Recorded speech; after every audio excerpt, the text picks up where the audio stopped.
पर घर जात न सोही। सो साहिब रखिया भरपूर सदा संग नाही हर दूर। कवला चरण शरण है जाके कहो जन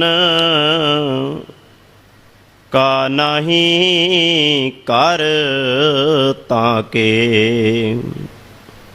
सब को कहे जास की बता सो समरथ निज पत है दाता। कह कबीर पूरन जग सोई जाके हृदय अवर न होई। कह कबीर पूरन जग सोई जाके हृदय अवर न होई। ਸਾਹਿਬ ਸੱਚੇ ਪਾਤਸ਼ਾਹ ਗਰੀਬ ਨਵਾਜ ਧੰਨ ਧੰਨ ਸਤਿਗੁਰੂ ਸ੍ਰੀ ਗੁਰੂ ਗ੍ਰੰਥ ਸਾਹਿਬ ਮਹਾਰਾਜ ਜੀ ਦੀ ਮੁਕੱਦਸ ਮੁਬਾਰਕ ਖੁਸ਼ੀਆਂ ਭਰੀ ਗੋਦ ਦੇ ਅੰਦਰ ਸੱਜ ਬੈਠੇ ਸਤ ਸੰਗੀ ਜਨੋ, ਵੱਡ ਭਾਗੇ ਖਾਂ ਨਿਤਾ ਪ੍ਰਤੀ ਦੀ ਤਰ੍ਹਾਂ ਸਤਿਗੁਰੂ ਧੰਨ ਗੁਰੂ ਗ੍ਰੰਥ ਸਾਹਿਬ ਮਹਾਰਾਜ ਜੀ ਦੀ ਹਜ਼ੂਰੀ ਵਿੱਚ ਬੈਠ ਕੇ ਗੁਰਮੁਖ ਪਿਆਰਿਆਂ ਪਾਸੋਂ ਆਪ ਜੀ ਨੇ ਰੱਬੀ ਬਾਣੀ ਆਸਾ ਕੀ ਵਾਰ ਦਾ ਕੀਰਤਨ ਸਰਵਣ ਕੀਤਾ। ਉਪਰੰਤ ਲੜੀਵਾਰ ਸ਼ਬਦ ਵਿਚਾਰ ਸਰਵਣ ਕਰਨ ਦੇ ਲਈ ਸਤਿਗੁਰੂ ਜੀ ਦੀ ਗੋਦ ਵਿੱਚ ਆ ਕੇ ਆਪ ਜੀ ਬੈਠੇ ਹੋ, ਵੱਡ ਭਾਗੇ ਹੋ। ਸਤਿਗੁਰੂ ਜੀ ਦੀ ਬਾਣੀ ਦਾ ਫਰਮਾਨ ਹੈ, ਵੱਡ ਭਾਗੀ ਸਾਧ ਸੰਗ ਪ੍ਰਾਪਤ।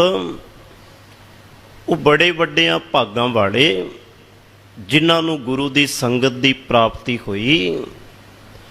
ਜ਼ਿੰਦਗੀ ਦੇ ਅੰਦਰ ਬੰਦਾ ਬੜਾ ਕੁਝ ਪ੍ਰਾਪਤ ਕਰਦਾ ਹੈ, ਬੜੀਆਂ ਬੁਲੰਦੀਆਂ ਦੀਆਂ ਪ੍ਰਾਪਤੀਆਂ ਬੰਦੇ ਨੂੰ ਹੁੰਦੀਆਂ ਨੇ, ਪਰ ਚੇਤੇ ਰੱਖਣਾ ਜਿਨ੍ਹਾਂ ਦੇ ਜੀਵਨ ਦੇ ਅੰਦਰ ਆ ਪ੍ਰਾਪਤੀ ਆ ਨਾ, ਸਤਿਗੁਰੂ ਜੀ ਕਹਿੰਦੇ ਆ ਉਹਨਾਂ ਦੇ ਕੋਲ ਸਭ ਤੋਂ ਵੱਡੀ ਪ੍ਰਾਪਤੀ ਹੈ।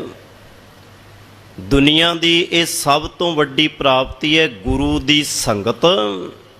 ਇਸੇ ਕਰਕੇ ਅੱਗੇ ਸਤਿਗੁਰੂ ਕਹਿੰਦੇ ਆ, ਵੱਡ ਭਾਗੀ ਸਾਧ ਸੰਗ ਪ੍ਰਾਪਤ ਤਿੰਨ ਭੇਟਤ ਦੁਰਮਤ ਖੋਈ। ਦੁਨੀਆ ਦੇ ਕਿਸੇ ਥਾਂ ਤੇ ਭੈੜੀ ਮੱਤ ਦਾ ਤਿਆਗ ਨਹੀਂ ਹੋ ਸਕਦਾ। ਥਾਵਾਂ ਬੜੀਆਂ ਨੇ, ਚੇਤੇ ਰੱਖਣਾ। ਬੜਾ ਕੁਝ ਬਣਿਆ ਵੀ ਹੋਇਆ, ਬਣਾਇਆ ਵੀ ਜਾ ਰਿਹਾ ਤੇ ਬਣੇਗਾ ਵੀ, ਪਰ ਚੇਤੇ ਰੱਖਣਾ ਗੁਰੂ ਦੁਆਰਾ ਹੋਏ ਸੋਝੀ ਪਾਏ ਸੀ। ਗੁਰੂ ਨੇ ਗੁਰਦੁਆਰਾ ਕਿਉਂ ਬਣਾਇਆ, ਜਾਂ ਇਹ ਗੁਰਦੁਆਰੇ ਦੀ ਹੋਂਦ ਕੀ ਹੈ? ਇਹਦੀ ਹੋਂਦ ਦਾ ਕਾਰਨ, ਇਹਦੇ ਬਣਾਉਣ ਦਾ ਕਾਰਨ ਕੀ ਸੀ? ਕਾਰਨ ਇਹ ਸੀ ਕਿ ਸਾਡੇ ਅੰਦਰ ਦੀ ਜਿਹੜੀ ਭੈੜੀ ਮੱਤ ਹੈ ਨਾ, ਜਿਹਨੂੰ ਆਪਾਂ ਕਹਿੰਦੇ ਆ ਸਾਡੇ ਅੰਦਰ ਦੀ ਹੈਵਾਨੀਅਤ, ਸਾਡੇ ਅੰਦਰ ਦੀ ਸ਼ੈਤਾਨੀਅਤ, ਉਸ ਸ਼ੈਤਾਨੀਅਤ ਨੂੰ, ਉਸ ਹੈਵਾਨੀਅਤ ਨੂੰ ਜੇਕਰ ਖਤਮ ਕੀਤਾ ਜਾ ਸਕਦਾ ਹੈ ਤੇ ਉਹ ਗੁਰੂ ਦੀ ਸੰਗਤ ਭਾਵ ਗੁਰਦੁਆਰਾ ਹੈ। ਸੋ ਆਓ, ਸਤਿਗੁਰੂ ਨੇ ਕਿਰਪਾ ਕੀਤੀ, ਸਾਨੂੰ ਗੁਰੂ ਦੀ ਸੰਗਤ ਦੀ ਪ੍ਰਾਪਤੀ ਹੋਈ। ਸ਼ਬਦ ਦੀ ਵਿਚਾਰ ਤੋਂ ਪਹਿਲਾਂ ਗੁਰਫਤਿਹ ਦੀ ਸਾਂਝ ਪਾਓ ਪਿਆਰ ਬਾ ਅਦਬ ਸਤਿਕਾਰ ਦੇ ਨਾਲ। ਇੱਕੇ ਵਾਰੀ ਕਹਿਣ ਤੇ ਸਾਰੀ ਸੰਗਤ ਆਖੋ ਜੀ, ਵਾਹਿਗੁਰੂ ਜੀ ਕਾ ਖਾਲਸਾ, ਵਾਹਿਗੁਰੂ ਜੀ ਕੀ ਫਤਿਹ। ਪਾਵਨ ਜਿਹੜੇ ਬਚਨ ਆਪ ਜੀ ਦੇ ਨਾਲ ਸਾਂਝੇ ਕੀਤੇ ਜਾ ਰਹੇ ਆ, ਸ਼੍ਰੋਮਣੀ ਭਗਤ ਜਿਵੇਂ ਬਾਣੀ ਦੇ ਅੰਦਰ 15 ਭਗਤਾਂ ਦਾ ਜ਼ਿਕਰ ਹੁੰਦਾ ਹੈ, 11 ਭੱਟ ਸਾਹਿਬਾਨਾਂ ਦਾ ਜ਼ਿਕਰ ਹੁੰਦਾ ਹੈ, ਇਸ ਤਰ੍ਹਾਂ 15 ਭਗਤਾਂ ਦੇ ਵਿੱਚੋਂ ਸ਼੍ਰੋਮਣੀ ਭਗਤ ਜੇਕਰ ਮੰਨੇ ਜਾਂਦੇ ਆ, ਉਹ ਭਗਤ ਕਬੀਰ ਜੀ ਮੰਨੇ ਜਾਂਦੇ ਆ। ਭਗਤ ਕਬੀਰ ਜੀ ਦੇ ਹਿਰਦੇ ਦੇ ਅੰਦਰ ਜੋ ਰੱਬੀ ਗਿਆਨ, ਰੱਬੀ ਸਮਝ ਕਹਿ ਲਈਏ, ਉਹ ਇਲਾਹੀ ਫਰਮਾਨ ਜਿਹੜਾ ਪ੍ਰਗਟ ਹੋਇਆ ਨਾ, ਉਹ ਸ਼ਬਦਾਂ ਦੇ ਰਾਹੀਂ ਸੰਸਾਰ ਤੱਕ ਆਇਆ।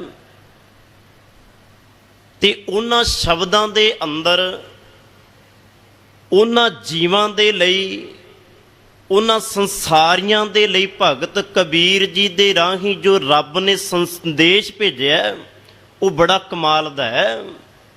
ਜੇਕਰ ਆਪਾਂ ਉਹਨਾਂ ਗੱਲਾਂ ਨੂੰ ਸਮਝ ਲਈਏ, ਵਿਚਾਰ ਲਈਏ, ਆਪਣੇ ਜੀਵਨ ਦੇ ਅੰਦਰ ਧਾਰ ਲਈਏ, ਤੇ ਚੇਤੇ ਰੱਖਣਾ ਕੋਈ ਵੀ ਐਸਾ ਮਨੁੱਖ ਨਹੀਂ ਹੈ ਜਿਹਦੀ ਜ਼ਿੰਦਗੀ ਸੁਖਾਲੀ ਨਾ ਬਣ ਸਕੇ, ਜਿਹਨੂੰ ਜਿਉਣਾ ਨਾ ਆ ਸਕੇ। ਹਰੇਕ ਬੰਦਾ ਚੰਗਾ ਜੀਵਨ ਜੀ ਸਕਦਾ ਹੈ, ਪਰ ਗੱਲ ਇੰਨੀ ਹੈ ਕਿ ਵੀ ਬਚਨਾਂ ਦੇ ਉੱਤੇ ਤੁਰਦਾ ਕੌਣ ਹੈ। ਇੱਕ ਬਚਨ ਮੈਂ ਤੁਹਾਡੇ ਨਾਲ ਸਾਂਝਾ ਕਰਨ ਲੱਗਾ, ਸਤਿਗੁਰ ਨੇ ਸਾਡੇ ਨਾਲ ਸਾਂਝ ਪਾਈ ਹੈ। ਹਜੂਰ ਕਹਿੰਦੇ ਆ, ਇੱਕ ਕੰਮ ਕਰ, ਗੁਰੂ ਦੇ ਬਚਨ ਨੂੰ ਆਪਣੇ ਪੱਲੇ ਨਾਲ ਬੰਨ ਲੈ, ਭਾਵ ਆਪਣੇ ਹਿਰਦੇ ਦੇ ਅੰਦਰ ਇਹਨੂੰ ਧਾਰਨ ਕਰ ਲੈ। ਸਤਿਗੁਰ ਕਿਉਂ? ਇਹਦੇ ਧਾਰਨ ਕਰਨ ਦੇ ਨਾਲ ਕੀ ਹੋਏਗਾ? ਹਜੂਰ ਬਾਣੀ ਵਿੱਚ ਬਚਨ ਕਰਦੇ ਆ, ਬਚਨ ਗੁਰੂ ਜੋ ਪੂਰਾ ਕਹਿਓ। ਵੇਖ, ਬੜੇ ਲੋਕ ਬਾਹਰ ਦੇ ਵੀ ਬਚਨ ਕਰਦੇ ਆ, ਪਰ ਉਹਨਾਂ ਦੇ ਬਚਨ ਪੂਰੇ ਨਹੀਂ, ਉਹਨਾਂ ਦੇ ਬਚਨ ਅਧੂਰੇ ਨੇ। ਉਹਨਾਂ ਦੇ ਬਚਨਾਂ ਦੇ ਅੰਦਰ ਚੇਤੇ ਰੱਖਣਾ ਕਿਤੇ ਨਾ ਕਿਤੇ ਡੋਲਣਪਨ ਹੈ, ਕਿਤੇ ਨਾ ਕਿਤੇ ਫਿੱਕਾਪਨ ਹੈ। ਗੁਰੂ ਦੇ ਬਚਨ ਕਿਉਂ ਧਾਰਨ ਕਰਨੇ ਨੇ, ਇਹਦਾ ਜਵਾਬ ਮੈਂ ਤੈਨੂੰ ਦੇਣ ਲੱਗਾ। ਤਾਂ ਧਾਰਨ ਕਰਨੇ ਕਿਉਂਕਿ ਗੁਰੂ ਦਾ ਬਚਨ ਅਧੂਰਾ ਨਹੀਂ, ਗੁਰੂ ਦਾ ਬਚਨ ਪੂਰਾ ਹੈ। ਇਹਦੇ ਅੰਦਰ ਚੇਤੇ ਰੱਖਣਾ ਤਾਕਤ ਹੈ, ਇਹਦੇ ਅੰਦਰ ਉਹ ਪਾਵਰ ਹੈ ਜਿਹੜੀ ਤੇਰੇ ਅੰਦਰ ਨੂੰ ਬਦਲ ਕੇ ਰੱਖ ਦੇਗੀ। ਬਾਹਰੋਂ ਤੇ ਅਸੀਂ ਬੜਾ ਬਦਲਦੇ ਹਾਂ, ਆਪਣੇ ਬਾਹਰੀਪਨ ਨੂੰ, ਆਪਣੇ ਪਹਿਰਾਵੇ ਨੂੰ, ਆਪਣੀ ਸ਼ਕਲ ਨੂੰ, ਆਪਣੇ ਰੂਪ ਨੂੰ, ਆਪਣੀਆਂ ਦਸਤਾਰਾਂ ਨੂੰ ਬਦਲ ਲੈਂਦੇ ਹਾਂ। ਆਪਣੇ ਤਨ ਨੂੰ ਬਾਹਰੋਂ ਬੜਾ ਸ਼ਿੰਗਾਰ ਲੈਂਦੇ ਹਾਂ ਆਪਾਂ, ਤਾਂ ਕਿ ਲੋਕ ਸਾਨੂੰ ਵੇਖ ਸਕਣ। ਪਰ ਕਦੀ ਤੁਸੀਂ ਇਸ ਗੱਲ ਵੱਲ ਖਿਆਲ ਕੀਤਾ, ਜੇ ਮੈਂ ਬਾਹਰੀ ਤੌਰ ਤੇ ਲੋਕਾਂ ਨੂੰ ਚੰਗਾ ਦਿਸਣ ਦੇ ਲਈ ਆਪਣਾ ਬਾਹਰੀ ਸ਼ਿੰਗਾਰ ਕਰਦਾ, ਕੱਲ ਨੂੰ ਮੈਂ ਗੁਰੂ ਨੂੰ ਵੀ ਆਪਣਾ ਆਪ ਵਿਖਾਉਣਾ ਹੈ। ਜਿੱਦਣ ਗੁਰੂ ਮੈਨੂੰ ਵੇਖੇਗਾ ਕਿ ਮੈਂ ਗੁਰੂ ਨੂੰ ਚੰਗਾ ਲੱਗਾਂਗਾ। ਕਿਉਂ? ਮੇਰੀ ਬਾਹਰੀ ਦਿੱਖ ਦੇ ਨਾਲ ਤਾਂ ਲੋਕ ਪ੍ਰਸੰਨ ਹੁੰਦੇ ਆ, ਪਰ ਬਾਹਰੀ ਦਿੱਖ ਦੇ ਨਾਲ ਗੁਰੂ ਤਾਂ ਪ੍ਰਸੰਨ ਨਹੀਂ ਨਾ ਕੀਤਾ ਜਾ ਸਕਦਾ। ਗੁਰੂ ਨੂੰ ਤੇ ਅੰਦਰ ਦੀ ਦਿੱਖ ਚੰਗੀ ਲੱਗਦੀ ਹੈ, ਤੇ ਉਹ ਦਿੱਖ ਤਾਂ ਹੀ ਬਣੇਗੀ। ਬਚਨ ਗੁਰੂ ਜੋ ਪੂਰਾ ਕਹਿਓ, ਮੈਂ ਛੀਕ ਗਾਂਠਰੀ ਬਾਦਾ। ਜੇ ਆਪਾਂ ਉਸ ਬਚਨ ਨੂੰ ਆਪਣੇ ਹਿਰਦੇ ਦੇ ਅੰਦਰ ਬੰਨ ਲਈਏ, ਬਸ ਇਹੀ ਭਗਤ ਕਬੀਰ ਜੀ ਅੱਜ ਸਾਨੂੰ ਸਮਝਾ ਰਹੇ ਆ। ਭਗਤ ਕਬੀਰ ਜੀ ਦਾ ਬਚਨ ਗੌੜੀ ਭੀ ਸੋਰਠ ਭੀ, ਦੋ ਰਾਗ ਨੇ, ਇੱਕ ਗੌੜੀ ਰਾਗ, ਇੱਕ ਸੋਰਠ ਰਾਗ। ਇਹਨੂੰ ਕਹਿੰਦੇ ਆ ਮਿਸ਼ਰਤ ਰਾਗ।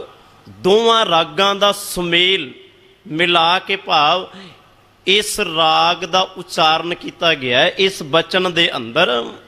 ਭਾਵ ਇਸ ਬਚਨ ਨੂੰ ਕਿਵੇਂ ਉਚਾਰਨਾ ਹੈ? ਗੌੜੀ ਰਾਗ ਤੇ ਸੋਰਠ ਰਾਗ ਦੇ ਵਿੱਚ ਮਿਸ਼ਰਤ ਕਰਕੇ, ਦੋਵਾਂ ਨੂੰ ਮਿਸ਼ਰਤ ਕਰਕੇ ਇਹ ਸ਼ਬਦ ਜਿਹੜਾ ਪੜ੍ਹਨਾ ਹੈ। ਆਓ ਇਸ ਸ਼ਬਦ ਅੰਦਰ ਕੀ ਕਹਿੰਦੇ ਆ ਭਗਤ ਕਬੀਰ ਜੀ? ਰੇ ਜੀ ਨਿਲਜ ਲਾਜ ਤੋਹਿ ਨਾਹੀ। ਜੀ ਦੇ ਅਰਥ ਜਿਹੜੇ ਆ ਉਹ ਮਨ ਕੀਤੇ ਗਏ ਆ, ਭਗਤ ਕਬੀਰ ਜੀ ਕਹਿੰਦੇ ਆ ਰੇ ਜੀ ਨਿਲੱਜ। ਨਿਲੱਜ ਦਾ ਅਰਥ ਹੁੰਦਾ ਬੇਸ਼ਰਮ। ਆਮ ਆਪਾਂ ਘਰਾਂ ਦੇ ਵਿੱਚ ਆਪਣੇ ਬੱਚੇ ਜਦੋਂ ਕੋਈ ਸਾਡੇ ਭੁੱਲ ਕਰਦੇ ਆ ਨਾ, ਕੋਈ ਗਲਤੀ ਕਰਦੇ ਆ, ਤੇ ਮਾਂ-ਬਾਪ ਕਹਿੰਦੇ ਆ ਮੈਂ ਸਮਝਾਉਂਦਾ ਥੱਕ ਗਿਆ ਪਰ ਤੂੰ ਤਾਂ ਬੇਸ਼ਰਮੀ ਦੀਆਂ ਹੱਦਾਂ ਹੀ ਪਾਰ ਕਰ ਦਿੱਤੀਆਂ ਨੇ। ਬਸ ਭਗਤ ਕਬੀਰ ਜੀ ਇਹੀ ਸਾਨੂੰ ਕਹਿ ਰਿਹਾ। ਇੱਥੇ ਇਹ ਭਾਵ ਨਹੀਂ ਲੈਣਾ ਕੱਲੇ ਇੱਕ ਦੀ ਗੱਲ ਹੈ, ਤੁਸੀਂ ਵੀ ਮੈਂ ਵੀ, ਜਿੰਨੇ ਆਪਾਂ ਬੈਠੇ ਆ ਸਭ ਦੇ ਲਈ ਭਗਤ ਕਬੀਰ ਜੀ ਇਹ ਬਚਨ ਕਹਿ ਰਿਹਾ। ਸਾਂਝਾ ਹੈ, ਸਾਰਿਆਂ ਲਈ ਸਾਂਝਾ ਹੈ। ਹੁਣ ਝਾਤ ਅਸੀਂ ਆਪਣੇ ਅੰਦਰ ਮਾਰੀਏ ਕਿ ਵੀ ਆਪਾਂ ਕਿਤੇ ਇਹ ਸ਼ਬਦ ਦੇ ਉੱਤੇ ਢੁਕਦੇ ਤਾਂ ਨਹੀਂ, ਕਿਤੇ ਸਾਡਾ ਅੰਦਰ ਸਾਡਾ ਮਨ ਤਾਂ ਨਹੀਂ ਇਸ ਬੇਸ਼ਰਮੀ ਦੀ ਹੱਦ ਨੂੰ ਪਾਰ ਕਰ ਰਿਹਾ। ਇਹ ਗੱਲਾਂ ਅਸੀਂ ਆਪਣੇ ਅੰਦਰ ਨੂੰ ਪੁੱਛਣੀਆਂ ਨੇ। ਰੇ ਜੀ ਨਿਲੱਜ, ਲਾਜ ਤੋਹੇ ਨਾਹੀਂ। ਲਾਜ ਦਾ ਅਰਥ ਹੁੰਦਾ ਸ਼ਰਮ। ਭਗਤ ਕਬੀਰ ਜੀ ਬੜੀ ਵੱਡੀ ਤੁਸੀਂ ਗੱਲ ਕਹਿ ਦਿੱਤੀ। ਹੇ ਬੇਸ਼ਰਮ ਮਨ, ਤੈਨੂੰ ਸ਼ਰਮ ਨਹੀਂ ਆਉਂਦੀ? ਬੜੀ ਵੱਡੀ ਗੱਲ ਹੈ ਆਪਣੇ ਆਪ ਵਿੱਚ। ਕਿਉਂ ਕਹੀ ਜਾ ਰਹੀ ਹੈ? ਕਾਰਨ ਕੀ ਹੈ? ਕਿਉਂ ਕਿਹਾ ਭਗਤ ਕਬੀਰ ਜੀ ਨੇ? ਅੱਗੇ ਧਿਆਨ ਦਿਓ। ਹਰ ਤਜ ਕਤ ਕਾਹੂ ਕੇ ਜਾਹੀ। ਗੱਲ ਤਾਂ ਆ ਸੀ, ਮੇਨ ਤਾਂ ਕਿਹਾ ਜਾ ਰਿਹਾ। ਭਗਤ ਕਬੀਰ ਜੀ ਕਹਿੰਦੇ ਖਰੀ ਪਰਮਾਤਮਾ ਨੂੰ ਛੱਡ ਕੇ ਕਤ ਕਿੱਥੇ ਕਾਹੂ ਤੇ ਕਿਉਂ ਜਾ ਰਿਹਾ? ਭਾਵ ਕਿਉਂ ਦੂਜਿਆਂ ਦੇ ਆਸਰੇ ਤੱਕ ਰਿਹਾ? ਆਪਾਂ ਸਾਧ ਸੰਗਤ ਰੋਜ਼ ਇੱਕ ਗੱਲ ਪੜ੍ਹਦੇ ਆ, ਤੂੰ ਸਾਂਝਾ ਸਾਹਿਬ ਬਾਪ ਹਮਾਰਾ। ਆਪਾਂ ਰੋਜ਼ ਪੜ੍ਹਦੇ ਆ ਏਕ ਪਿਤਾ ਏਕਸ ਕੇ ਹਮ ਬਾਰਿਕ। ਆਪਾਂ ਰੋਜ਼ ਪੜ੍ਹਦੇ ਆ ਅਰਦਾਸ ਕਰਨ ਵੇਲੇ ਤੁਮ ਮਾਤ ਪਿਤਾ ਹਮ ਬਾਰਿਕ ਤੇਰੇ।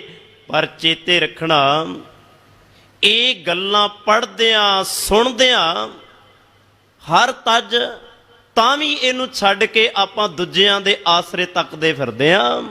ਆਪਾਂ ਤਾਂ ਵੀ ਕਿਸੇ ਦੂਜਿਆਂ ਦੇ ਪੈਰਾਂ ਵਿੱਚ ਡਿੱਗਦੇ ਫਿਰਦੇ ਆ।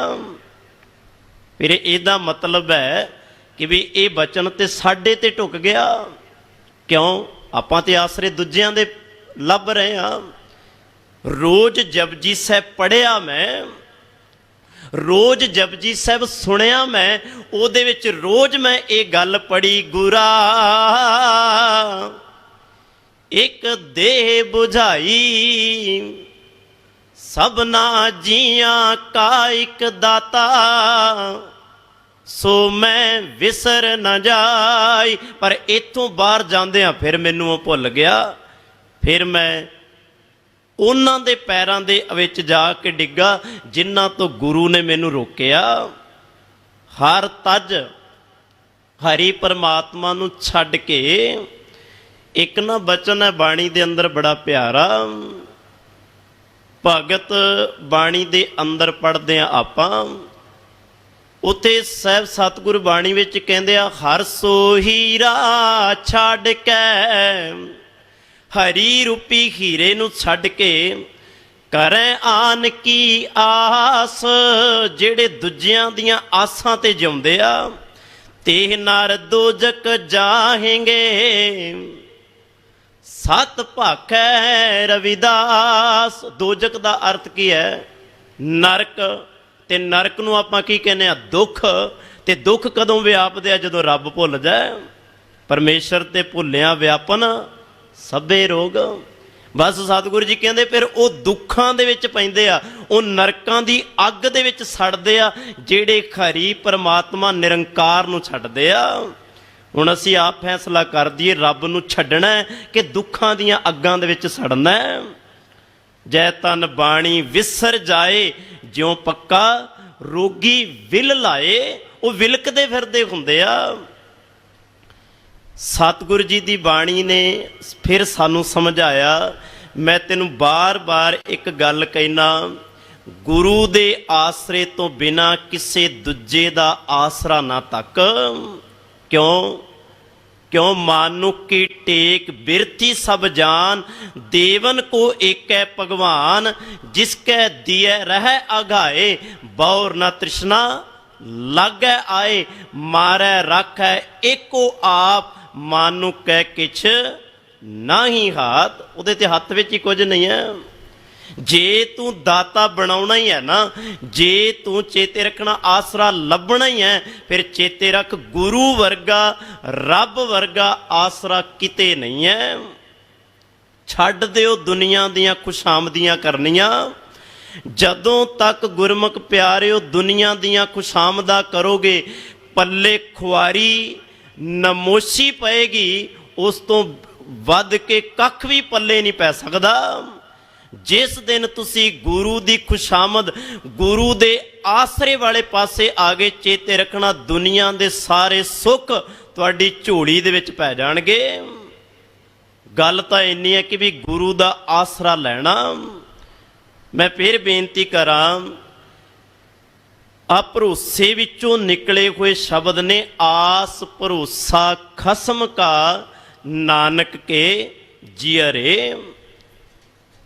हे नानक दिए जिंदे, जे आस भरोसा करना ही है ना, ते उस परमात्मा ते भरोसा कर, क्योंकि वह परमात्मा ते कीता होया भरोसा ही पार ला सकता है। जे दुनिया ते भरोसा करेगा तो अध विचाले रह जाएगा।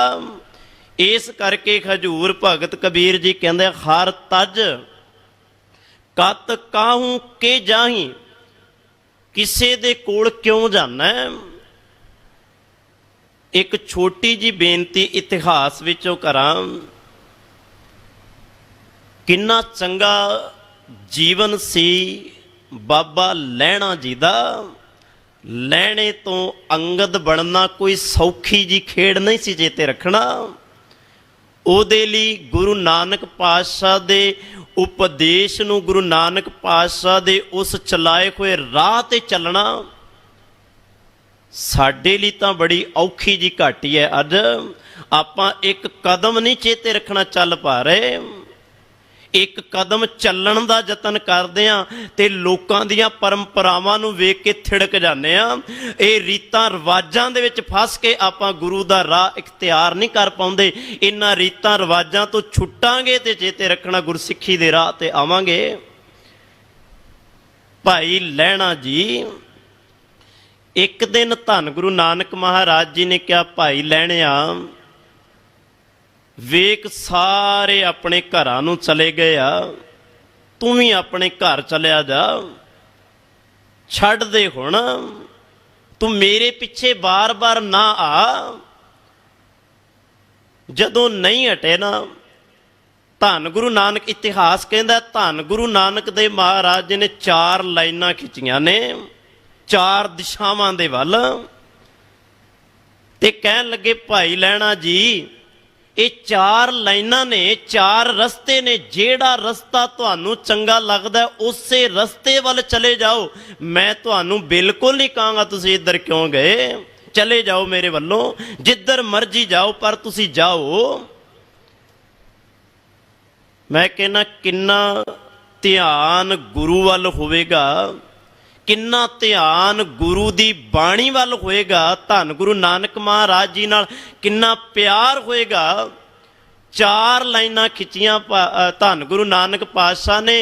बाबा लैणा जी ने उन्हां 4 लाइनां दे विचों 3 लाइनां मिटा दित्तियां। 3 लाइनां मिटा के 1 लाइन रह गई। ਉਹ ਲਾਈਨ ਸੀ ਧੰਨ ਗੁਰੂ ਨਾਨਕ ਪਾਤਸ਼ਾਹ ਦੇ ਚਰਨਾਂ ਵਾਲੇ ਪਾਸੇ। ਕਹਿਣ ਲੱਗੇ, ਧੰਨ ਗੁਰੂ ਨਾਨਕ ਮਹਾਰਾਜ, ਮੈਨੂੰ ਇਹ ਤਿੰਨੇ ਰਾਹ ਨਹੀਂ ਚਾਹੀਦੇ, ਮੈਨੂੰ ਇਹ ਤਿੰਨੇ ਹੀ ਦਿਸ਼ਾਵਾਂ ਨਹੀਂ ਚਾਹੀਦੀਆਂ, ਮੈਨੂੰ ਰਾਹ ਉਹ ਚਾਹੀਦਾ ਜਿਹੜਾ ਰਾਹ ਤੇਰੇ ਚਰਨਾਂ ਵਾਲੇ ਪਾਸੇ ਜਾਂਦਾ ਹੋਵੇ, ਜਿਹੜਾ ਰਾਹ तेरे वल जांदा होवे। मैं दूजे राहां तो की लैणा है। आपां कदी ये गल आखी है, मैं उन्हां लोकां तो, उन्हां राहां तो, उन्हां देहधारी पखंडियां तो की लैणा है जिन्हों तेरे वर्गा धन गुरु नानक पातशाह गुरु ते तेरे वर्गा जिन्हों आसरा मिलिया होवे। मैं तेनू छड्ड के क्यों जावां। बस इन्नी गल कहण दी देर सी भाई लैणा जी दी। धन गुरु नानक पातशाह ने गल वकड़ी विच लै लिया ਗਲ ਵਕੜੀ ਵਿੱਚ ਲੈ ਕੇ ਆਖਿਆ, ਭਾਈ ਲਹਿਣਾ ਜੀ ਤੁਸੀਂ ਗੁਰੂ ਨਾਨਕ ਪਾਤਸ਼ਾਹ ਦੇ ਚਰਨਾਂ ਵਿੱਚ ਨਹੀਂ, ਹੁਣ ਤੱਕ ਤੁਸੀਂ ਚਰਨਾਂ ਵਿੱਚ ਰਹਿੰਦੇ ਰਹੇ ਹੋ, ਹੁਣ ਤੱਕ ਤੁਸੀਂ ਸੇਵਾ ਕਰਦੇ ਰਹੇ ਹੋ, ਹੁਣ ਤੁਸੀਂ ਦੱਸੇ ਮੁਤਾਬਕ ਚੱਲਦੇ ਰਹੇ ਹੋ। ਭਾਈ ਲਹਿਣਾ ਜੀ ਅੱਜ ਗੁਰੂ ਨਾਨਕ ਪਾਤਸ਼ਾਹ ਚਰਨਾਂ ਵਿੱਚ ਨਹੀਂ, ਅੱਜ ਗੁਰੂ ਨਾਨਕ ਪਾਤਸ਼ਾਹ ਤੈਨੂੰ ਆਪਣੇ ਦਿਲ ਵਿੱਚ ਥਾਂ ਦੇਣ ਲੱਗਾ ਤੇ ਮੈਂ ਆਪਣੇ ਆਪ ਨੂੰ ਤੇਰੇ ਵਿੱਚ ਰੱਖਣ ਲੱਗਾ। ਆਪ ਭਾਈ ਲੈਣਿਆ ਤੂੰ ਤੇ ਮੈਂ ਇੱਕ ਹੋ ਜਾਈਏ, ਤੂੰ ਮੈਂ ਹੋ ਜਾਵਾਂ ਤੇ ਮੈਂ ਤੂੰ ਹੋ ਜਾਵਾਂਗੇ।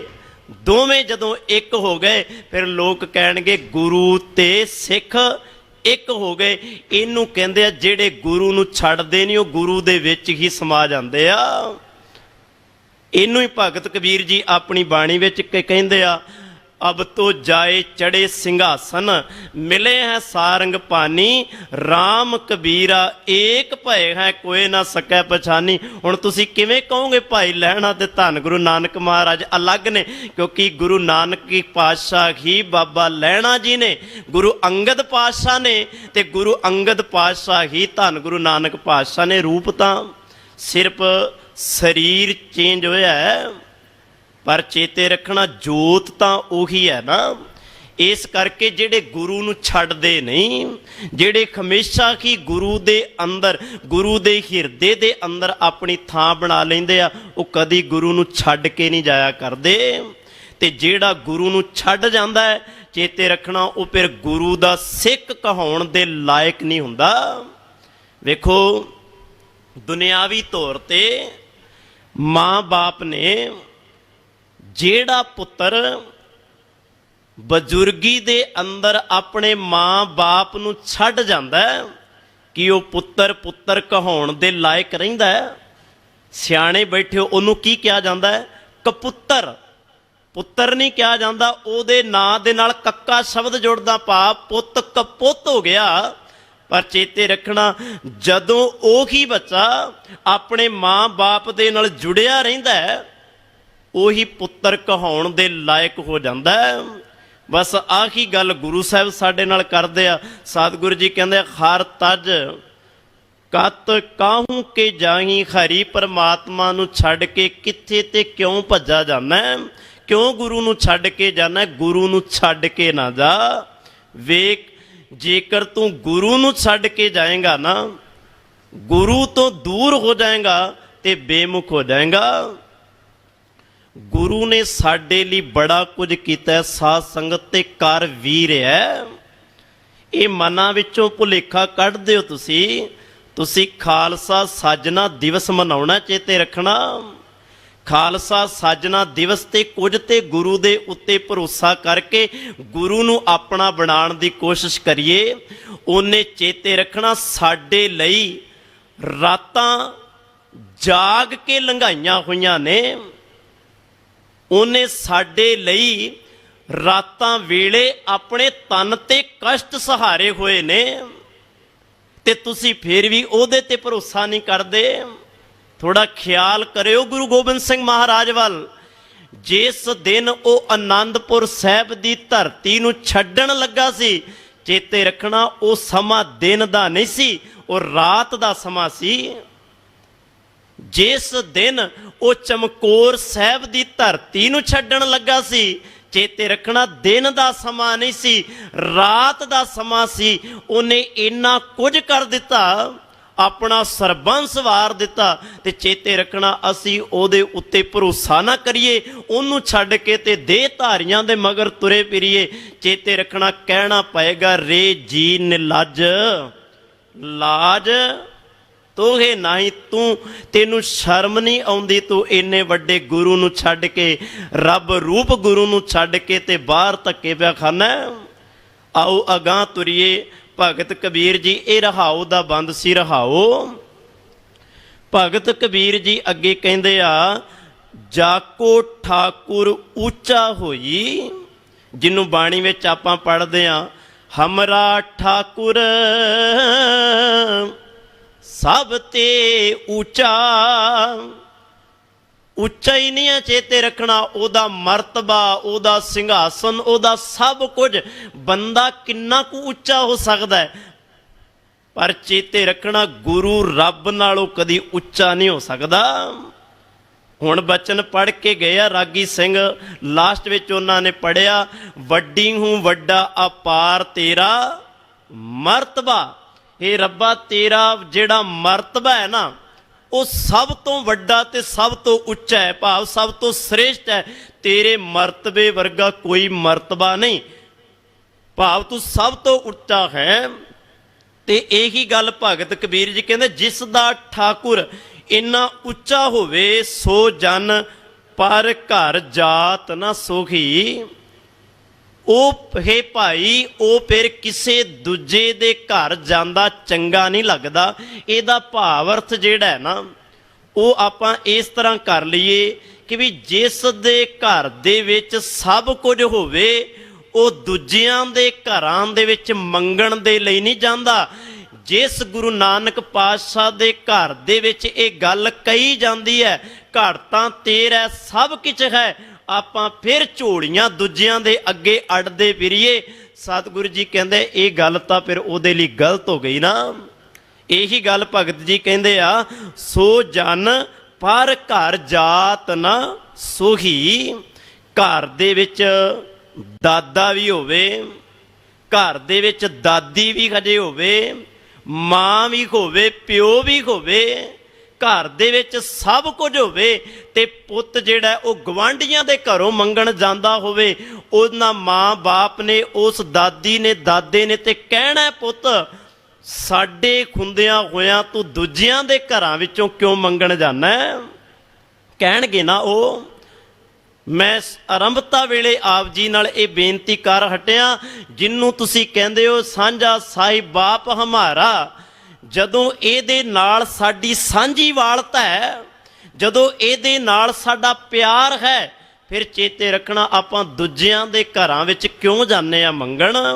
ਫਿਰ ਆਪਾਂ ਇਹਦੇ ਕੋਲੋਂ ਮੰਗੀਏ ਨਾ। ਜਾਂ ਤੇ ਹੋਵੇ ਨਾ ਇਹ ਮੰਗਣ ਤੇ ਸਾਨੂੰ ਦਿੰਦਾ ਨਾ ਹੋਵੇ। ਜਦੋਂ ਸਭ ਕੁਝ ਆਪਾਂ ਮੰਗ ਕੇ ਕਹਿੰਦੇ ਆ, ਜੋ ਮੰਗੈ ਠਾਕੁਰ ਆਪਣੇ ਤੇ ਸੋਈ ਸੋਈ ਦੇਵੈ, ਨਾਨਕ ਦਾਸ ਮੁਖ ਤੇ ਜੋ ਬੋਲੇ ਇਹਾਂ ਉਹਾਂ ਸੱਚ ਹੋਵੇ। ਜਦੋਂ ਇਹਦੀ ਗੱਲ ਹਰੇਕ ਥਾਂ ਤੇ ਸੱਚ ਹੋਣ ਵਾਲੀ ਹੈ, ਫਿਰ ਝੂਠਿਆਂ ਦੇ ਕੋਲ ਮੰਗਣ ਕਿਉਂ ਜਾਂਦੇ ਹੋ? ਭਗਤ ਕਬੀਰ ਜੀ ਕਹਿੰਦੇ ਆ, ਜਾਕੋ ਠਾਕੁਰ ਉੱਚਾ ਹੋਈ ਸੋ ਜਨ ਪਰ ਘਰ ਜਾਤ ਨਾ ਸੋਹੀ।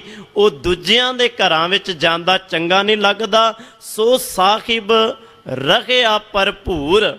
ਇਹ ਭਾਈ ਉਹ ਜਿਹੜਾ ਸਾਹਿਬ ਹੈ ਨਾ, ਉਹ ਸਭ ਥਾਵਾਂ ਤੇ ਮੌਜੂਦ ਹੈ, ਸਭ ਥਾਵਾਂ ਤੇ ਹੈ। ਉਹ ਕੋਈ ਐਸੀ ਥਾਂ ਨਹੀਂ ਜਿੱਥੇ ਉਹ ਮੌਜੂਦ ਨਾ ਹੋਵੇ। ਉਹਦੇ ਬਾਰੇ ਤਾਂ ਆਪਾਂ ਪੜ੍ਹਦੇ ਹਾਂ, ਜਹ ਜਹ ਪੇਖੋਂ ਤੈਂ ਹਜ਼ੂਰ, ਦੂਰ ਕਤੋਂ ਨਾ ਜਾਈ, ਰਵ ਰਹਿਆ ਸਰਬਤਰ ਮੈਂ ਮਨ ਸਦਾ ਧਿਆਈ। ਸਦਾ ਧਿਆ ਉਹਨੂੰ ਕਿਉਂ? ਕਿਉਂਕਿ ਉਹ ਹਰੇਕ ਤਾਂ ਈਬੈ ਬੇਠੁਲ ਉਬੈ ਬੇਠੁਲ, ਬੇਠੁਲ ਬਿਨ ਸੰਸਾਰ ਨਹੀਂ। ਉਹਦੇ ਤੋਂ ਬਿਨਾਂ ਤੇ ਸੰਸਾਰ ਹੀ ਨਹੀਂ ਹੈ। ਉਹ ਤਾਂ ਹਰੇਕ ਥਾਂ ਤੇ ਭਾਈ ਮੌਜੂਦ ਹੈ। ਤੂੰ ਜਿੱਥੇ ਮਰਜ਼ੀ ਚਲਾ ਜਾ, ਜਿੱਥੇ ਮਰਜ਼ੀ ਜਾ ਕੇ ਤੂੰ ਆਪਣਾ ਸਥਾਨ ਲਾ ਲੈ। ਆ ਦੇਸ਼ ਛੱਡ ਭਾਵੇਂ ਪਰਦੇਸ਼ ਚਲਾ ਜਾ, ਤੂੰ ਇਹ ਨਹੀਂ ਕਹਿ ਸਕਦਾ ਕਿ ਵੀ ਰੱਬ ਮੈਂ ਉਸ ਦੇਸ਼ ਵਿੱਚ ਹੀ ਛੱਡ ਆਇਆ, ਮੈਂ ਪਰਦੇਸ਼ ਵਿੱਚ ਆ ਗਿਆ। ਰੱਬ ਤਾਂ ਉੱਥੇ ਵੀ ਹੈ ਜਿੱਥੇ ਤੂੰ ਜਾਏਂਗਾ। ਇਸ ਕਰਕੇ ਭਗਤ ਕਬੀਰ ਜੀ ਕਹਿੰਦੇ, ਸੋ ਸਾਹਿਬ ਰਹਿਆ ਭਰਪੂਰ। ਇਹ ਭਾਈਓ, ਸਾਹਿਬ ਹਰੇਕ ਥਾਵਾਂ ਤੇ ਭਰਪੂਰ ਹੈ, ਹਰੇਕ ਥਾਵਾਂ ਤੇ ਮੌਜੂਦ ਹੈ। ਸਦਾ ਸੰਗ ਨਾਹੀ ਹਰ ਦੂਰ। ਜਿਹਨੂੰ ਗੁਰੂ ਗੋਬਿੰਦ ਸਿੰਘ ਮਹਾਰਾਜ ਕਹਿੰਦੇ ਆ, ਸਦਾ ਅੰਗ ਸੰਗੇ ਅਭੰਗੰ ਬੇਬੂਤੇ। ਉਹ ਤਾਂ ਸਦਾ ਅੰਗ ਸੰਗ ਹੈ। ਬਾਣੀ ਦੇ ਅੰਦਰ ਆਪਾਂ ਬਚਨ ਪੜ੍ਹਦੇ ਹਾਂ, ਪਰਮਾਤਮਾ ਜਿਹੜਾ ਹੈ ਉਹ ਸਦਾ ਹੀ ਤੁਹਾਡੇ ਨਾਲ ਹੈ। ਜਿੱਥੈ ਕਿੱਥੈ ਮੈਨੂੰ ਲੈ ਛੜਾਈ, ਸੋ ਸਤਿਗੁਰ ਪਿਆਰਾ ਮੇਰਾ ਨਾਲ ਹੈ। ਉਹ ਤਾਂ ਪਿਆਰਾ ਸਾਡੇ ਨਾਲ ਹੀ ਹੈ। ਸਾਨੂੰ ਲੱਗਦਾ ਕਿ ਵੀ ਸਾਡੇ ਤੋਂ ਦੂਰ ਹੋ ਗਿਆ, ਰੱਬ ਸਾਡੇ ਤੋਂ ਦੂਰ ਨਹੀਂ। ਇਹ ਦੂਰੀਆਂ ਅਸੀਂ ਉਹਦੇ ਕੋਲੋਂ ਬਣਾਈ ਬੈਠੇ ਹਾਂ। ਗੁਰੂ ਸਾਡੇ ਤੋਂ ਦੂਰ ਨਹੀਂ, ਆਪਾਂ ਹੀ ਗੁਰੂ ਤੋਂ ਦੂਰੀਆਂ ਬਣਾ ਕੇ ਬੈਠੇ ਆ। ਗੁਰੂ ਤਾਂ ਬਿਲਕੁਲ ਸਾਡੇ ਨੇੜੇ ਹੈ। ਆਪਾਂ ਜਦੋਂ ਯਾਦ ਕਰਦੇ ਆ ਉਦੋਂ ਹੀ ਸਾਡੇ ਕੋਲ ਹੈ ਉਹ। ਆਪਾਂ ਨਾਮ ਹੀ ਯਾਦ ਕਰੀਏ ਨਾ ਉਹਨੂੰ ਤਾਂ ਵੀ ਉਹ ਸਾਡੇ ਨਾਲ ਹੀ ਹੈ। ਇਹ ਤਾਂ ਸਾਡਾ ਮੰਨਣਾ ਹੈ ਨਾ ਕਿ ਵੀ ਰੱਬ ਸਾਡੇ ਤੋਂ ਦੂਰ ਹੋ ਗਿਆ। ਨਹੀਂ, ਭਗਤ ਰਵਿਦਾਸ ਜੀ ਦਾ ਇੱਕ ਬਚਨ ਆਪਾਂ ਪੜ੍ਹਦੇ ਹਾਂ। ਭਗਤ ਰਵਿਦਾਸ ਜੀ ਕਹਿੰਦੇ ਆ, ਉਹਨਾਂ ਦਾ ਅਨੁਭਵ ਕਹਿੰਦਾ, ਉਹਨਾਂ ਦਾ ਹਿਰਦਾ ਕਹਿੰਦਾ, ਉਹਨਾਂ ਦਾ ਭਰੋਸਾ ਇਹ ਗੱਲ ਕਹਿੰਦਾ, ਦੁਨੀਆ ਦੇ ਲੋਕੋ ਰੱਬ ਜਿਹੜਾ ਉਹ ਹੱਥ ਤੋਂ ਵੀ ਨੇੜੇ ਹੈ। ਕਹਿ ਰਵਿਦਾਸ ਹਾਥ ਪੈ ਨੇਰਾ, ਸਹਿਜੇ ਹੋਏ ਸੋ ਹੋਈ। ਉਹ ਤਾਂ ਸਹਿਜ ਅਵਸਥਾ ਵਿੱਚ ਸਭ ਥਾਵਾਂ ਤੇ ਟਿਕਿਆ ਹੋਇਆ, ਹੱਥ ਤੋਂ ਵੀ ਨੇੜੇ ਹੈ ਉਹ। ਇਸ ਕਰਕੇ ਭਗਤ ਕਬੀਰ ਜੀ ਕਹਿੰਦੇ ਆ, ਸਦਾ ਸੰਗ ਨਾਹੀ ਹਰ ਦੂਰ, ਸਦਾ ਹੀ ਉਹ ਪਰਮਾਤਮਾ ਨੇੜੇ ਹੈ, ਉਹਨੂੰ ਭਾਈ ਦੂਰ ਨਾ ਜਾਣ। ਕਵਲਾ ਚਰਨ ਸ਼ਰਨ ਹੈ ਜਾ ਕੇ। ਕਵਲਾ ਦਾ ਅਰਥ ਹੁੰਦਾ ਜੀ ਮਾਇਆ, ਭਾਵ ਲక్ష్ਮੀ। ਉਹਦੀ ਸ਼ਰਨ ਤੇ ਉਹਦੇ ਚਰਨਾਂ ਦੇ ਵਿੱਚ ਹਮੇਸ਼ਾ ਰਹਿੰਦੀ ਹੈ। ਚੇਤੇ ਰੱਖਣਾ, ਇਹ ਮਾਇਆ ਸਿਰਫ ਸੰਸਾਰ ਨੂੰ ਵਿਆਪਦੀ ਹੈ। ਇਹ ਤਿੰਨ ਲੋਕ ਦੀ ਪਿਆਰੀ ਹੋ ਸਕਦੀ ਹੈ, ਪਰ ਰੱਬ ਦੀ ਪਿਆਰੀ ਨਹੀਂ। ਰੱਬ ਦੇ ਤਾਂ ਚਰਨਾਂ ਦੇ ਵਿੱਚ ਬੈਠੀ ਹੋਈ ਹੈ, ਗੁਰੂ ਦੇ ਤਾਂ ਚਰਨਾਂ ਦੇ ਵਿੱਚ ਹੈ। ਆਪਾਂ ਹੀ ਇਹਨੂੰ ਸਿਰ ਦੇ ਉੱਤੇ ਸਵਾਰ ਕਰਕੇ ਬੈਠੇ ਹਾਂ। ਚੇਤੇ ਰੱਖਣਾ, ਆਪਾਂ ਹੀ ਇਹਨੂੰ ਚੇਤੇ ਰੱਖਣਾ, ਇੰਨਾ ਪਿਆਰ ਕਰਕੇ ਮੋਹ ਪਾ ਕੇ ਬੈਠੇ ਹਾਂ। ਰੱਬ ਦਾ ਇਹਦੇ ਨਾਲ ਕੋਈ ਮੋਹ ਨਹੀਂ। ਰੱਬ ਦੀ ਤਾਂ ਪੈਰਾਂ ਦੇ ਅੰਦਰ ਬੈਠੀ ਹੋਈ ਹੈ। ਸਾਡੇ ਨਾਲ ਮੋਹ ਪਤਾ ਕਿਵੇਂ ਦਾ ਇਹਦਾ? ਸਾਡੀ ਹਾਲਤ ਮਾਇਆ ਧਾਰੀਆਂ ਦੀ ਪਤਾ ਕੀ ਬਣ ਗਈ?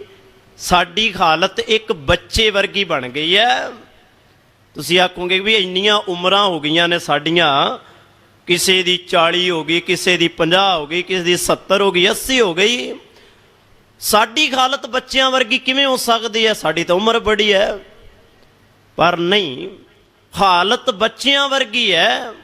ਜਿਵੇਂ ਬੱਚਾ, ਤੁਸੀਂ ਬੱਚੇ ਨੂੰ ਕੋਈ ਚੀਜ਼ ਦਿਓ, ਉਹ ਚੀਜ਼ ਕੀਮਤੀ ਦੇ ਕੇ ਕੁਝ ਮਿੰਟਾਂ ਬਾਅਦ ਹੀ ਤੁਸੀਂ ਉਹਦੇ ਕੋਲੋਂ ਖੋਹ ਲਓ, ਬੱਚਾ ਕੀ ਕਰਦਾ? ਰੋਣ ਲੱਗ ਜਾਂਦਾ ਨਾ ਜੀ। ਕਿਉਂ?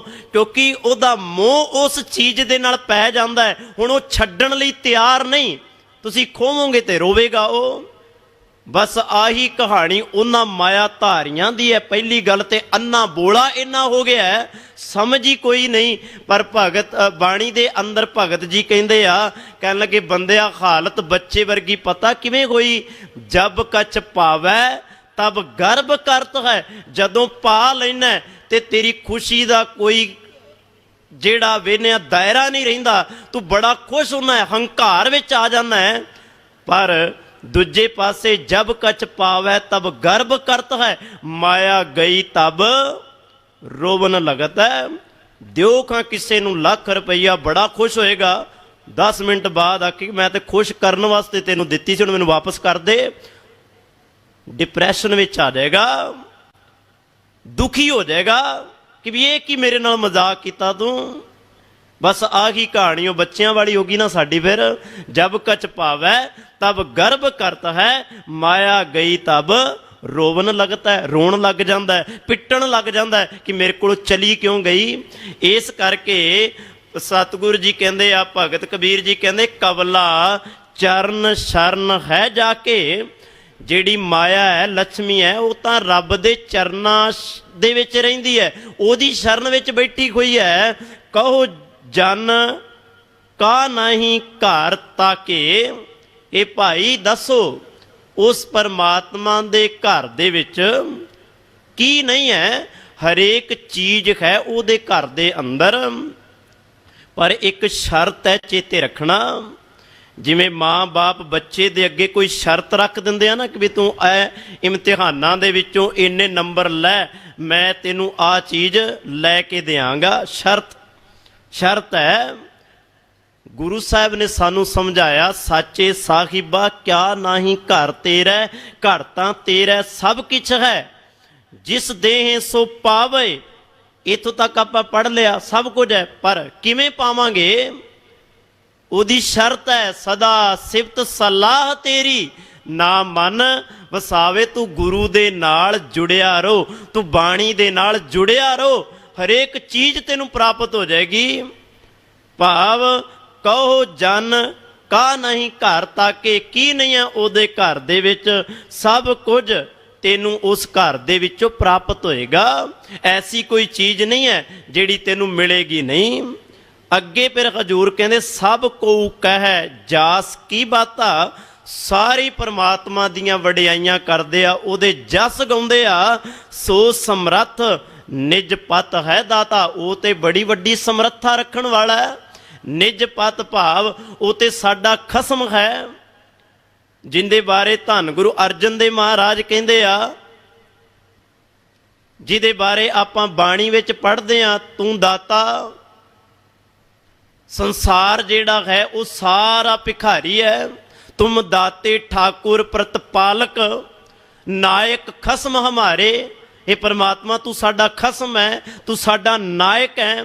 ਇੱਥੇ ਵੀ ਭਗਤ ਕਬੀਰ ਜੀ ਕਹਿੰਦੇ ਸੋ ਸਮਰੱਥ, ਉਹਦੇ ਅੰਦਰ ਬੜੀ ਵੱਡੀ ਸਮਰੱਥਾ ਹੈ, ਉਹਦੇ ਅੰਦਰ ਪਾਵਰ ਹੈ। ਨਿਜ ਪਤ ਹੈ ਦਾਤਾ, ਉਹ ਸਭ ਤੋਂ ਵੱਡਾ ਦਾਤਾ ਤੇ ਸਾਡਾ ਖਸਮ ਹੈ।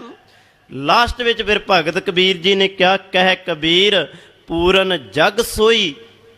ਭਗਤ ਕਬੀਰ ਜੀ ਕਹਿੰਦੇ ਆ ਉਹੀ ਭਾਈ ਸੰਸਾਰ ਤੇ ਮਨੁੱਖ ਚੰਗਾ ਹੈ, ਜਾ ਕੇ ਹਿਰਦੈ ਅਵਰ ਨਾ ਹੋਈ, ਜਿਸ ਦੇ ਹਿਰਦੇ ਦੇ ਅੰਦਰ ਕੋਈ ਦੂਜਾ ਨਹੀਂ ਹੈ। ਭਾਵ ਜਿਹਦੇ ਹਿਰਦੇ ਦੇ ਅੰਦਰ ਭਾਵ ਕੋਈ ਦੂਜਾ, ਕਹਿਣ ਤੋਂ ਮਤਲਬ ਭਾਵ ਇਹ ਹੈ ਕਿ ਵੀ ਜਿਹੜਾ ਕਿਸੇ ਦੂਜੇ ਨੂੰ ਨਹੀਂ ਧਿਆਉਂਦਾ, ਸਭ ਨੂੰ ਆਪਣੇ ਧਰਮ ਮੁਤਾਬਕ ਨੇ, ਮੁਬਾਰਕ ਨੇ। ਪਰ ਚੇਤੇ ਰੱਖਣਾ ਇਹ ਨਹੀਂ ਕਿ ਵੀ ਜਣੇ ਖਣੇ ਨੂੰ ਧਿਆਉਂਦਾ ਫਿਰੇ। ਜੇ ਗੁਰੂ ਨੇ ਸਾਨੂੰ ਇੱਕ ਨਾਲ ਜੋੜਿਆ, ਫਿਰ ਇੱਕ ਨੂੰ ਹੀ ਧਿਆਉਣਾ, ਇੱਕ ਨੂੰ ਹੀ ਜਪਣਾ। ਜਿਵੇਂ ਬਾਣੀ ਦਾ ਫੈਸਲਾ ਹੈ ਨਾ, ਜਪੋ ਤਾਂ ਏਕੋ ਨਾਮਾ ਅਵਰ ਨਿਰਾਫਲ ਕਾਮਾ। ਭਾਵ ਇੱਕ ਨੂੰ ਜਪਣਾ ਇਹੀ ਅਸਲ ਦੇ ਵਿੱਚ ਤੇਰਾ ਕਾਰਜ ਹੈ।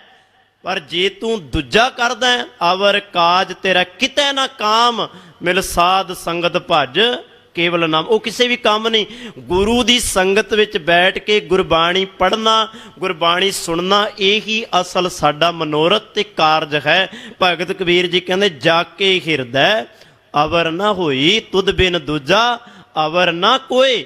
ਤੇਰੇ ਤੋਂ ਬਿਨਾ ਕੋਈ ਦੂਜਾ ਨਾ ਹੋਵੇ, ਅਵਰ ਨਾ ਹੋਵੇ। ਕਿਉਂ? ਜਿਨ੍ਹਾਂ ਨੇ ਇੱਕ ਤੇ ਭਰੋਸਾ ਕਰ ਲਿਆ, ਇੱਕ ਬਾਣੀ ਤੇ ਭਰੋਸਾ ਕਰ ਲਿਆ, ਫਿਰ ਚੇਤੇ ਰੱਖਣਾ ਉਹਨਾਂ ਨੂੰ ਦੂਜਿਆਂ ਦੀ ਝਾਕ ਨਹੀਂ ਰਹਿੰਦੀ।